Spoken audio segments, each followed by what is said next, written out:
21वीं सदी के भारत में हम सबका स्वागत है। आज हम सब एक ऐसे दौर में जी रहे हैं जब चारों तरफ उद्योग की बात हो रही है, व्यवसाय की बात हो रही है। क्या आप में भी एक एंटरप्रेन्योर है?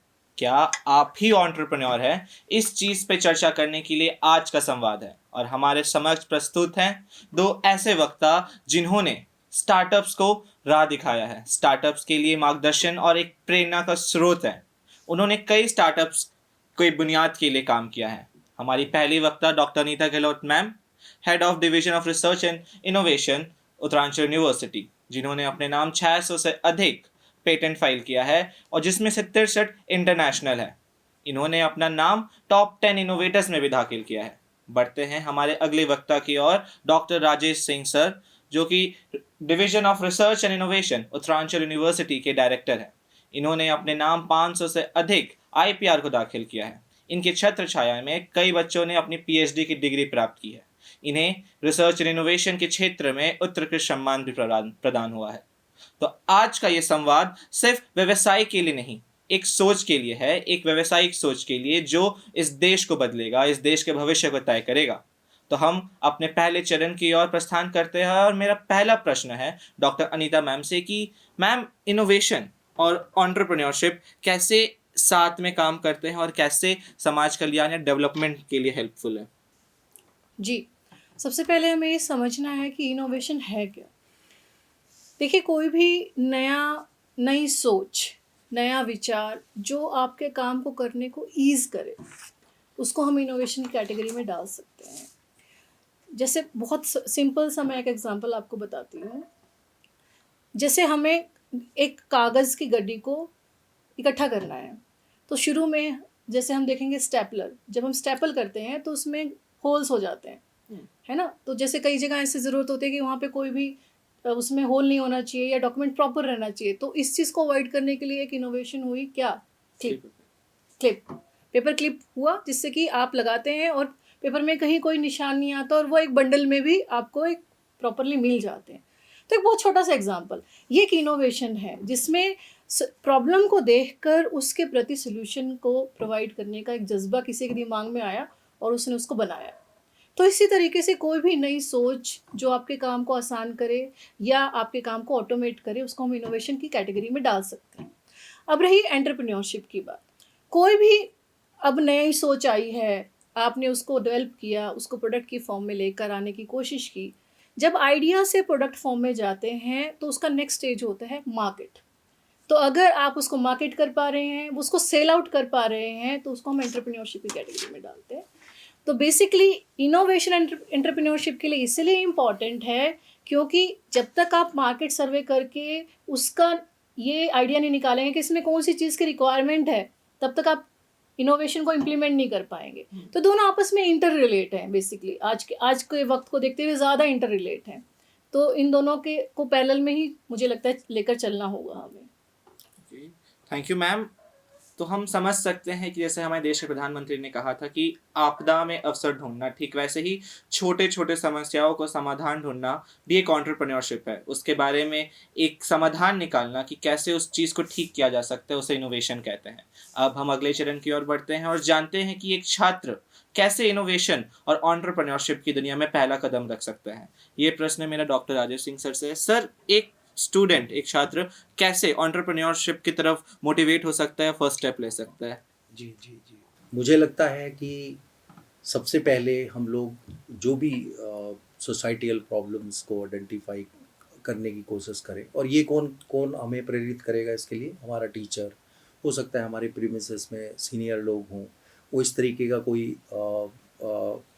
कोई सिस्टम या कोई हैकाथॉन या किसी जरिए से बच्चों से इंटरेक्शन करें और उनको प्रॉब्लम स्टेटमेंट को आइडेंटिफाई करने के लिए बताए कि आप एक जनरल, लोकल या जो भी प्रॉब्लम आप देख रहे हैं आसपास, उनके सॉल्यूशंस के लिए आप आएँ। तो सॉल्यूशन जब प्रॉब्लम मिल गई और प्रॉब्लम को हमने ठीक से पूरा रिसर्च, जो भी आपको स्ट्रैटेजी होती है, गूगल पेटेंट से सर्च करके उस टाइप के प्रॉब्लम को बेहतर गैप निकाल कर उस प्रॉब्लम स्टेटमेंट को आपने बना लिया। जब आपने वो प्रॉब्लम स्टेटमेंट बना लिया तो बनाने के बाद आप सॉल्यूशन बनाने डायरेक्ट चलें, उससे पहले थोड़ा सा आप या आपकी टीम क्योंकि मुझे लगता है कि स्कूल्स में या यूनिवर्सिटीज़ में मोस्ट ऑफ बच्चे टीम में ही स्टार्टिंग में काम स्टार्ट करते हैं कि 2 लोगों ने ग्रुप बनाया, 3 लोगों ने ग्रुप बनाया। तो एक तो टीम ट्रांसडिसिप्लिनरी हो तो ज़्यादा अच्छा है कि एक बिजनेस का बच्चा हो, एक अगर आपके प्रॉब्लम को सॉल्व करने में कोडिंग की हेल्प है तो एक कंप्यूटर साइंस का हो, और प्रॉब्लम है लॉ की तो एक लॉ का हो, क्योंकि लॉ का बंदा ही जान पाएगा अपनी प्रॉब्लम को, और सॉल्यूशन कोडिंग वाला कोडिंग कर रहा है, लेकिन प्रेजेंटेशन और बिजनेस को एनालाइज करने के लिए एक मैनेजर की ज़रूरत है टीम में। तो सबसे पहले तो ट्रांसडिसिप्लिनरी टीम को आप क्रिएट कर लें। तो जब बिजनेस पर्सपेक्टिव से पैरेलल में अगर एक बंदा प्रॉब्लम कर रहा है, सॉल्यूशन क्रिएट कर रहा है, तो एक कैंडिडेट उसमें से बिजनेस की तरफ जाए और वो ये देखे कि मार्केट सेगमेंट कैसा है, कितना बड़ा मार्केट है, और उस मार्केट को एनालाइज करने के लिए ऑलरेडी बिजनेस कैनवस टूल बने हुए हैं। बहुत सारी कंपनीज अभी लॉन्च करती है इस तरीके का कि हमें क्या क्या जानना चाहिए जब हम एक बिजनेस की तरफ या एंटरप्रेन्योरशिप की तरफ या इनोवेशन की तरफ बढ़ रहे हैं। तो उसमें फिर हम इस प्रोसेस से हम टैम सैम सोम एनालिसिस को करें और जानने की कोशिश करें कि लोअर कितना मार्केट है मेरा। अगर आपका मार्केट साइज, फॉर्मूले हैं वो मैथ्स है बेसिकली, तो अगर वो है आपको लग रहा है कि ठीक है आपका टारगेट ऑडियंस अच्छा आ रहा है क्वांटिटी में, तो फिर आप उस इनोवेशन को उस वे से रिजॉल्व करें। अदरवाइज क्या होगा कि आपने तभी आप जो मैं देखता हूँ कि 1000 लोगों ने पार्टिसिपेट किया, 100 लोग सेलेक्ट हुए, और 100 में से वो कंपटीशन ख़त्म हुआ तो लास्ट में 4 ही लोग उस आइडिया को नेक्स्ट लेवल पर ले जाने के लिए बचे। तो मुझे लगता है कि ये क्यों हो रहा है, क्योंकि हमने प्रॉब्लम सॉल्यूशन ढूंढा लेकिन उस सॉल्यूशन का मार्केट ऑडियंस नहीं देखा, और हम वहीं पर हमने उसको या तो ड्रॉप आउट कर दिया ड्यू टू रिसोर्सेज, बहुत सारे चीज़ें हो सकती हैं। तो सबसे पहले जब भी आप इनोवेशन की तरफ बढ़ें तो प्रॉब्लम स्टेटमेंट और मार्केट का थोड़ा आइडिया ज़रूर लेकर चलें, अदरवाइज आपकी इनोवेशन फिर प्रोटोटाइप और कंपटीशन तक, अवार्ड तक ही सीमित हो जाएगी। Thank you sir. जैसा हम समझ सकते हैं कि किसी भी बिजनेस को बनाने के लिए फिजिबिलिटी रिसर्च करना, बिजनेस एनालिसिस करना कितना बेहद ज़रूरी है। ठीक वैसे ही अगर आप दूरदर्शन या दूरदर्शक ना हो, आप दूर की ना सोच रहे हो, आप प्रोटोटाइप में ही अटक रहे हो, तो कहीं ना कहीं ये आपके ऊपर ये बर्डन टाइप का रहता है कि आप कैसे उस चीज़ को टैकल करोगे। तो इसी को लेके हमारा अगला सवाल है कि सर, एंटरप्रेन्योरशिप या किसी भी इनोवेशन को लेके एक जर्नी होता है, तो उसमें जो छात्र या कोई भी व्यक्ति है तो बहुत चुनौतियों का सामना करना पड़ता है, और उन चुनौतियों को सामने करने के लिए कुछ स्किल सेट चाहिए। तो प्रश्न ये है कि सर, वो चुनौतियों को टैकल कैसे करे हो, या कुछ ऐसे स्किल सेट जो हर एक एंटरप्रेन्योर या जो व्यक्ति इनोवेशन के फील्ड में है जिसे डेवलप करना चाहिए या सीखना चाहिए। जी देखो, हमारा जो एजुकेशन सिस्टम है, वैसे तो नेशनल एजुकेशन पॉलिसी ने अभी काफ़ी चेंजेस किए हैं, और स्कूल लेवल से ही हम कह रहे हैं कि अगर आप साइंस का स्टूडेंट है तो अगर आपका हॉबी म्यूजिक पढ़ने की है, पीसीएम के साथ और म्यूजिक पढ़ें। आपको स्किल कोर्सेज भी आपके रन हों, स्किल कोर्सेज भी बच्चा पढ़े। ऐसा नहीं है कि मैं आर्ट साइड से पढ़ रहा हूँ, क्योंकि हमने देखा है कम्युनिटी में आर्ट, साइंस और कॉमर्स को लेकर हमेशा है कि बच्चा अच्छा नहीं होगा तो तब वो आर्ट लेकर गया, मतलब एक मिथ्या है माइंड में, ऐसा नहीं है। तो अभी अगर मुझे लगता है मैं आर्ट साइड से पढ़ रहा हूँ और मैं 9th स्टैंडर्ड में आईसीएससी बोर्ड में मुझे मैथ्स नहीं मिल रही है, मुझे आर्ट्स मिल रही है, तो अब पॉलिसी ये कहती है कि अगर वो मैथ्स पढ़ना चाह रहा है, म्यूजिक पढ़ना चाह रहा है, कोई कौशल कोर्स ज्वाइन करना चाह रहा है तो वो करे। Government is now free. तो ये पॉलिसी से हमारा क्या हो रहा है, बेस्ट हो रहा है। लेकिन अगर इनोवेशन की तरफ जाना है तो मुझे लगता है बचपन से ही बच्चे को 3 चीज़ों पर हमें ज़्यादा फोकस रखना चाहिए। वो 3 चीज़ें क्या हैं? आपकी एक listening capability should be good, और ये हमारे अभी की जनरेशन में बहुत बहुत ही कम लोगों में है। तो लिसनिंग, स्पीकिंग और राइटिंग, ये 3 स्किल अगर किसी भी पर्सन में है, तीनों और रेशो में बराबर बराबर है, तो वो फिर एक बेहतरीन पर्सन या बेहतरीन एंटरप्रेन्योर बन सकता है। अब मैं सिर्फ बोलता बोलता हूँ और मैं फीडबैक एब्जॉर्व करने के लिए listening capability is very less in me, तो वो मेरे लिए आगे प्रॉब्लम होगा। तो हमें, मुझे लगता है क्लासरूम में जो भी हम पढ़ रहे हैं तो हमें सोशल में एक तो समाज की महत्वता को समझाना है बच्चे को कि क्या है हमारा एंशिएंट, हमें पता होना चाहिए। प्लस हमारे टीचर्स, अगर वेस्ट मैनेजमेंट कोई टॉपिक चल रहा है तो वो पॉसिबल जितने भी इनोवेशन वेस्ट में आज तक हुए हैं उन रेवोल्यूशंस को बच्चों के साथ डिस्कस किया जाए, जिससे कि बच्चों को ये पहले पता चल जाए कि इतना काम हो रखा है और आगे कितना होना है। तो बस ये 3 कैपेबिलिटी आप करें और बच्चा और जो उसके साथ मुझे लगता है कि इसको एक्सेप्ट करके आगे बढ़े और धीरे धीरे जो है अगर वो पेशेंस रखेगा, उसके अंदर वही जिज्ञासा वाली बात आ गई कि जिज्ञासा अगर है, क्यूरियोसिटी है किसी चीज़ के लिए, तो वो अडॉप्ट करते हुए वो आगे बढ़ सकता है। Thank you sir.